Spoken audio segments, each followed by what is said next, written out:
Life in a Nutshell. Tales Through the Eyes of the Fra, Chapter 4, The Chapa Clusa in the 20th Century. I hope I got the century right. Okay. In Chapter 4, the focus will be on the siblings of Antonina Clusa and Frank Chapa. The memories are pleasant on my mother's side, but non-existent on my father's side. One thing I did learn was that all the immigrants belonged to Polish clubs and fraternities.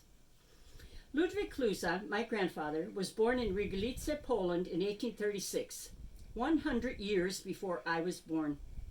He died in 1919, 86 years old. His occupation was the superintendent of forests and parks. My grandmother, Mary Ann Barnash, was born in Lenka Góra, Poland in 1868 and died at the age of 39. She had suffered a severe sore throat. I had been told Ludwig had been married before, but I have no proof. However, there is a large age difference between this bride and groom. Together they had 6 living children, 5 girls and 1 boy: Stefania, Balbina, Lwośka, Genka, and Walter. After Mary Ann died in 1907, Ludwig married again and had another daughter, Josephine. When my son Timothy visited my aunt and uncle in Poland in 1981, the family accepted him warmly. Their 4 daughters, Janina, Emilia, Donata, and Władysława, were happy to pose for some pictures with Tim and his future wife, Dorota. Stefania, born in either 1883 or 1890, not clear to me, died at a young age. She had the dreaded cancer diagnosis while in the 1940s. She left behind her husband Michael and 5 children. Although I don't have her picture, Mike is posing with 3 sisters-in-laws, Balbina, Genka, and Antoshka, at a wedding in Ohio. The children were Margaret, Joseph, Mary, Bolesław, and Teresa. I believe Balbina, who was an avid reader, was next in line, born on March 31st, 1892.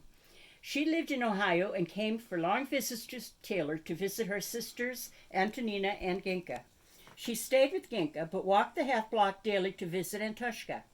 I can still hear her telling me, "You have no manners." I don't know what she expected. Balbina's children came to Pennsylvania for weddings, funerals, family visits. She had 3 children, John, Mike, and Millie. John and his wife Veronica had a son, Thomas. He is an illustrator for medical books. At one period in John's life, he was the mayor of Toronto, Ohio. The relationship with Mike and his wife Mary was always strong. They had 7 children, and they were as hospitable as their parents.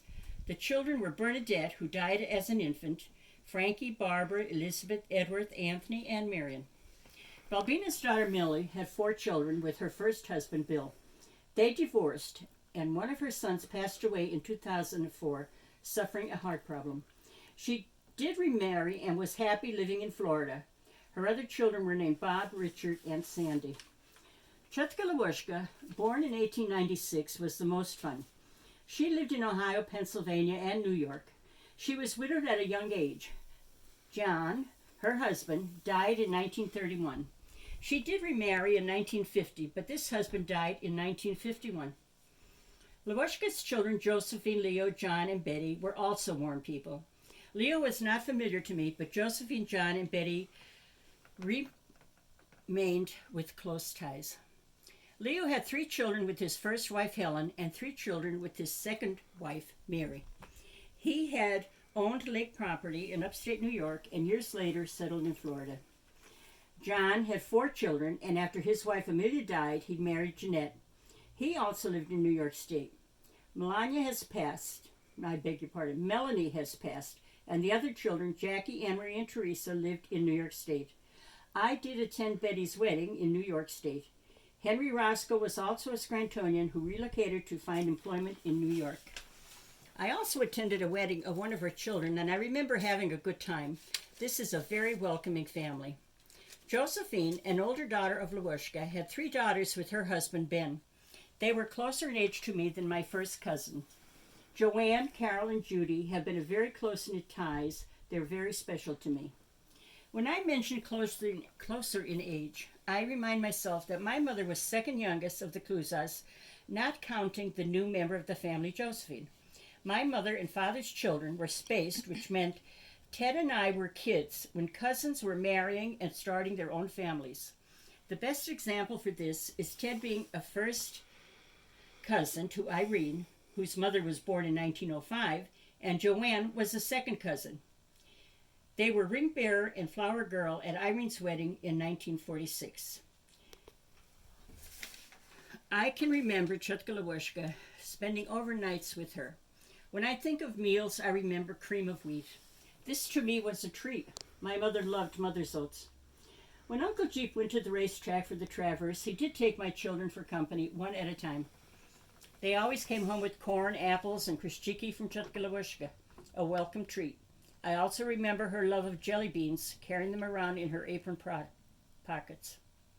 It was Lenore and her husband John who sponsored the two sisters, Antonina and Genevieve, entering the United States in 1921.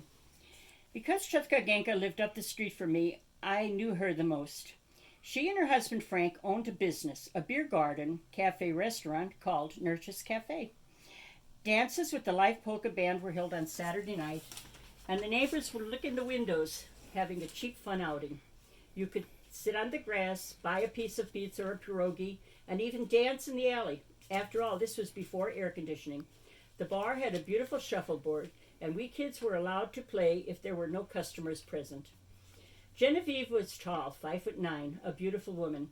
Her children were close to our family. I loved them all. Raymond died in 1969, 40 years old, much too young. Chester was a kind man who was political all his career life. I thought Irene was the most beautiful woman in the world. Irene's husband, Leo, was a lieutenant colonel in the Army.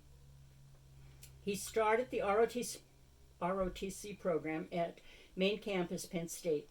That summer, when I was 13 years old, I spent 3 weeks with them, but got homesick, and they had to bring me home. They treated me wonderfully, and I was company for Irene and their 2-year-old son, Lloyd. They lived in an apartment in a village that was a crossroad. That's how I remember it, all farmland. Irene and Leo had another child, Joan. She and her husband, Michael, had a daughter, Laura, who was very close to Irene and lived with her when her mother, Joan, passed away at an early age. Laura stayed with Irene almost to the end of Irene's life. Irene's son, Lloyd, married Andrea, and they were the parents of David, also close to Irene. Lloyd and Andrea divorced, and he remarried. He lives with his wife, Robin, and their 2 sons in Idaho. Raymond married Rose Betts in about 1952, but they never had any children. My memories of Ray were of his loving scary movies and being the first on the block to have a car. He played the accordion and was a sailor in World War II. Chester Nurch was a sailor, a CB in World War II. This was a special unit. He and his wife, Romaine, had 2 daughters, Diane and Michelle. They suffered the tragedy of losing a son and a daughter shortly after birth. This family was very active politically. Their daughters, married with 3 children each, live in the Scranton area. Antonina had one brother, Walter. He was about 50 when he died in 1949. His cause of death was either pneumonia or a mining accident. Mary, his wife, died in the late 70s. They were childless, and as far as I know, they never came to visit the family in Pennsylvania. Cousin Irene told me of the relationship of the Klusa family, including the children of Ludwig's 3rd wife. I have no vivid recollection of conversations with them, only that they lived in New York State and kept in close contact with their stepsisters. Another branch lived in central Pennsylvania, but I don't remember any visits from them. They did have a priest and a nun in their family. The only information I have on the Chapa side is from a cousin in France, Marion. He corresponded with Aunt Terry. He was born on February 27, 1950, and provided family information which was noted in Chapter 1. There is an assortment of early pictures to share with the family. Note the resemblances. Frank Chapa's parents were Andrew Chapa and Victoria Zions. With some research on Ancestry.com, the family background includes names of Jacobus, Josephus, Katerina, Adalbertus, Michael, Agnes, Marion, Barbara, Casimir, and Elizabeth. I love the history of names. In old correspondence, there are money order receipts which Frank sent to Poland around 1926. When my mother Antoshka left Poland for the United States, she traveled 3rd class on the ship and 1st class by rail to her destination city. She became a proud homemaker who loved a little bit of bingo and cards and going to the movies. Clark Gable was her favorite actor. Frank, my father, never went to the movies as far as I know, but he loved TV, especially Westerns. He was a proud coal miner and proud of his children and grandchildren, and definitely proud of the U.S. of A. This book, this chapter does not have an ending. The Clusaz Chapel line is strong. Most of the family members live to be in their 80s and 90s. Uncle Henry called one of his children Happy Chappy, and all of us Happy Chappies live on.